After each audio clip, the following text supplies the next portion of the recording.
अस्सलाम वालेकुम। आप देख रहे हैं ड्रामा सीरियल सांवल यार पिया। लुबना पिया के घर आती है और पिया उससे पूछती है कि तुम नोट्स ले आई हो। वो कहती है कि हाँ, नोट्स के साथ किसी और को भी लेके आई हूँ। वो देखती है बाहर झांक कर तो आगे अली यार होता है।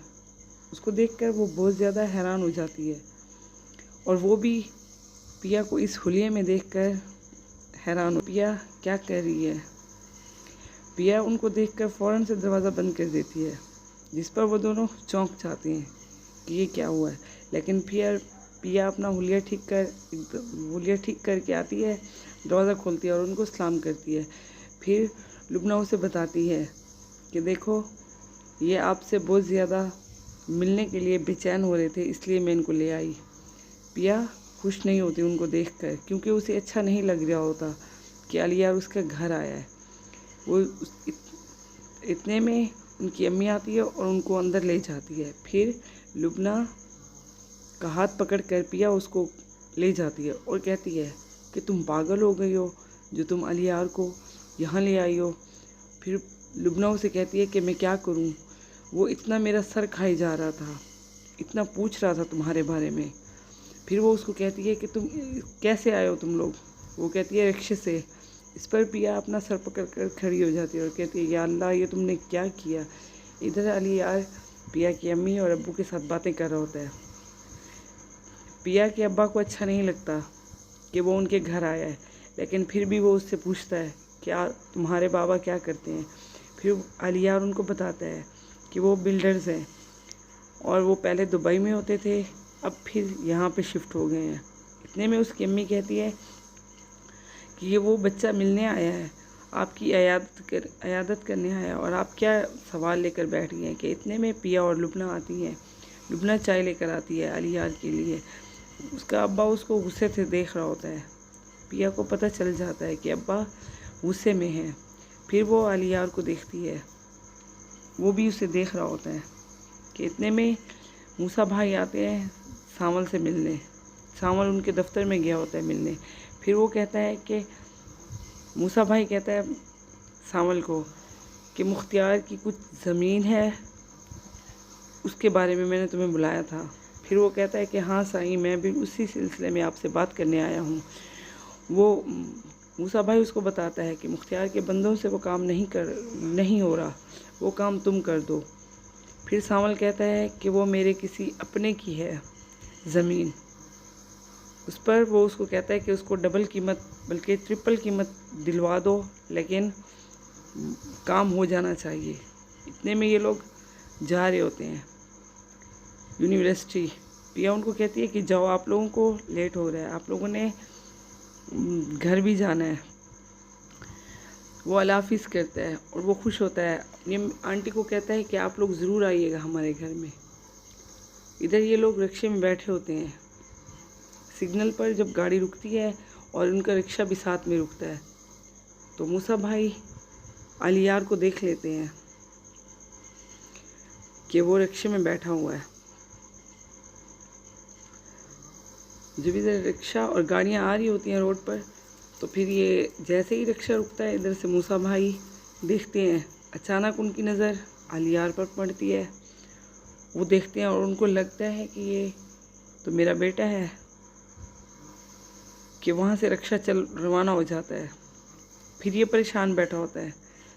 ये कहता है मुझे ऐसे लगा कि अली यार रिक्शे में बैठा था किसी लड़की के साथ। इतने में इसका बंदा कहता है कि फिर आपको परेशान होने की क्या ज़रूरत है, दिलावर को फ़ोन करें, वो भी तो वहीं पे होता है, आपको तसल्ली हो जाएगी। फिर ये फ़ोन में नंबर मिलाता है दिलावर का, जो कि सिक्योरिटी है उस अली यार की। ये फिर उससे कंफर्म करता है कि देखो अली यार कहाँ है। फिर वो दिलावर उसको बताता है कि वो तो अपने कमरे में है, पढ़ाई कर रहे हैं। फिर ये कहता है मेरी बात कराओ। फिर ये उसको कहता है कि अली यार सर ने मना किया। वो कहता है जैसे मैं कह रहा हूँ तुम वैसे करो। फिर ये उसको पूरी यूनिवर्सिटी में मिलता है, ढूंढ रहा होता है। कि इतने में लुबना और अली यार यूनिवर्सिटी में आ जाते हैं। फिर ये उसको डांटता है कि मैंने कितनी दफ़ा कहा है कि तुम ऐसे मेरे पीछा मत किया करो। वो कहता है कि साहब की कॉल थी, आप उनसे बात करें। इमरजेंसी है। वो कहता है सब खैरियत। फिर वो अपने बाबा से बात करता है। अलियार उससे पूछता है अपने बाप से कि बाबा सब ठीक है। वो कहता है हाँ, मुझे ऐसा लगा कि जैसे तुम अभी बाहर हो। वो कहता है कि नहीं बाबा, मैं तो क्लास में हूँ, स्टडी कर रहा था, अभी फ्री हुआ हूँ। फिर लुबना कहती है कि शुक्र है कि आज हम बच गए। वो कहता है कि हाँ, बाल बाल बच गए। इतने में अब पिया घबरा रही है कि वो अपने बाबा का सामना कैसे करे, अपने अब्बा का। इधर उसका अब्बा बहुत गुस्से में है। फिर वो अपने अब्बा के पास आती है और कहती है कि अब्बा आपके लिए चाय बना दूँ। उसका अब्बा कहता है नहीं। फिर वो कहती है कि अच्छा मैं आपके लिए यखनी बना देती हूँ। उसका अब्बा कहता है नहीं, मेरा अभी कुछ भी मन नहीं है, जब होगा तो बता दूँगा। वो उसको गुस्से से जवाब दे रहा होता है। पिया को बिल्कुल भी अच्छा नहीं लग रहा। पिया बहुत ज़्यादा परेशान हो रही है कि उसके अब्बा गुस्से में है। फिर वो बैठ जाती है अपने अब्बा के पास।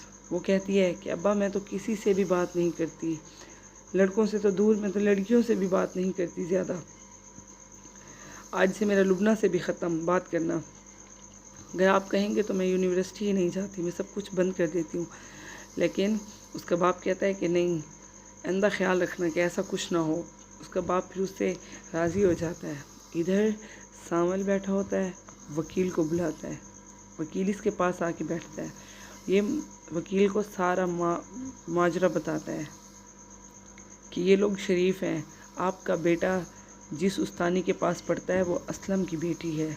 फिर ये उसको बताता है कि मेरा बेटा अब सुधर गया है और पढ़ाई में भी अच्छा हो गया है, उसके अच्छे नताइज आ रहे हैं। तो अच्छा यूँ करते हैं कि तुम इनको आगाह कर दो, मैं कोई कानूनी कार्रवाई करता हूँ ताकि हमें थोड़ा सा वक्त मिल जाए। वो कहता है ठीक है।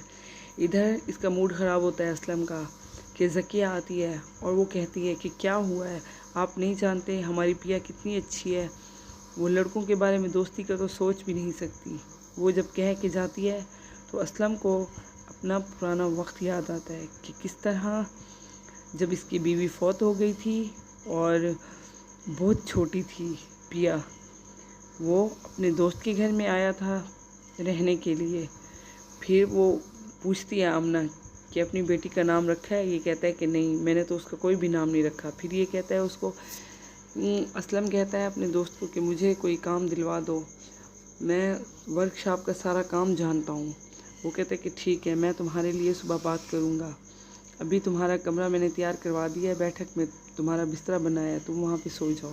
सुबह एक पुरानी गाड़ी होती है जो इसका उस्ताद इसको ठीक करने के लिए बोलता है। ये ठीक करके दे देता है तो ये भी खुश हो जाता है और उसका उस्ताद भी खुश हो जाता है। वो फिर इसकी नौकरी पक्की कर देता है असलम की। इतने में इसका दोस्त कहता है कि 1 मिनट और लगाइए इस पर कि इसको एक कमरा दे दीजिए। वो कहता है कि ठीक है, इसका ये काम भी हो जाएगा। ये सुनकर असलम बहुत ज़्यादा खुश हो जाता है।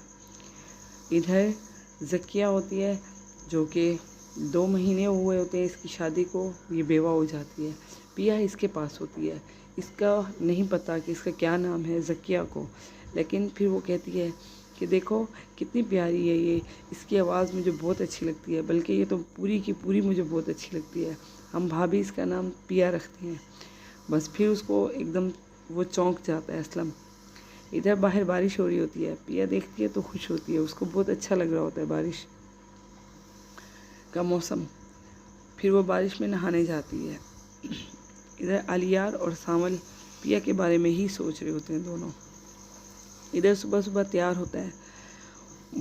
उधर पिया आती है तो ये सारे लड़के पिया और सामल को चुपके से देख रहे होते हैं कि ये दोनों क्या बात करती हैं। फिर सामल कहता है कि पिया जी, मैंने आपसे बहुत ज़रूरी बात करनी है। आपके अब्बा साईं की तबीयत कैसी है? फिर पिया बताती है कि काफ़ी बेहतर है लेकिन ठीक नहीं है उनकी तबीयत अभी। फिर वो कहता है कि आप अपने अब्बा से बहुत प्यार करती हैं। वो कहती है कि सभी अपने माँ बाप से बहुत प्यार करते हैं, आपकी अम्मी अब्बा कहाँ हैं? फिर वो बताता है कि मुझे तो उनका चेहरा याद भी नहीं, जब मुझे होश आया तो मैं यतीम खाने में था, मेरे साथ ये लड़के भी सारे वहीं पे थे, इनका भी कोई वली वारिस नहीं है। फिर वो पिया कहती है कि मैंने देखा है इन लड़कों को, ये आप पर जान छिड़कते हैं, बगैर खून के जो रिश्ता होता है वो बहुत अनमोल होता है। इस पर सामल खुश होता है और वो कहता है कि आप रिश्तों को बहुत अच्छे तरीके से समझती हैं और आप अच्छा समझाती भी अच्छा हैं। पिया खुश होती है। प्लीज़ चैनल को लाइक कर दें और सब्सक्राइब कर दें। Thank you. अल्लाह हाफिज़।